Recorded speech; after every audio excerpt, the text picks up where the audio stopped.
وَهُوَ الَّذِي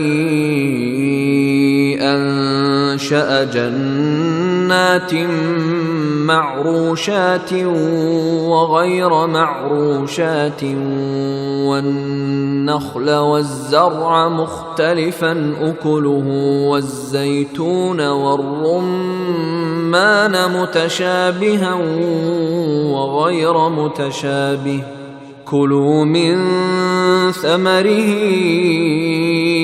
إِذَا أَثْمَرَ وَآتُوا حَقَّهُ يَوْمَ حَصَادِهِ وَلَا تُسْرِفُوا إِنَّهُ لَا يُحِبُّ الْمُسْرِفِينَ۔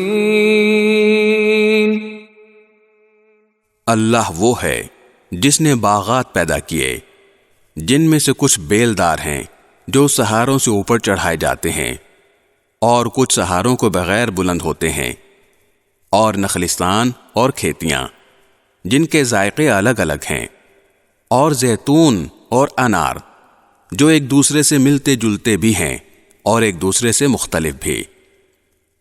جب یہ درخت پھل دیں تو ان کے پھلوں کو کھانے میں استعمال کرو، اور جب ان کی کٹائی کا دن آئے تو اللہ کا حق ادا کرو اور فضول خرچی نہ کرو۔ یاد رکھو وہ فضول خرچ لوگوں کو پسند نہیں کرتا۔ وَمِنَ الْأَنْعَامِ حَمُولَةً وَفَرْشًا كُلُوا مِمَّا رَزَقَكُمُ اللَّهُ وَلَا تَتَّبِعُوا خُطُوَاتِ الشَّيْطَانِ إِنَّهُ لَكُمْ عَدُوٌّ مُبِينٌ۔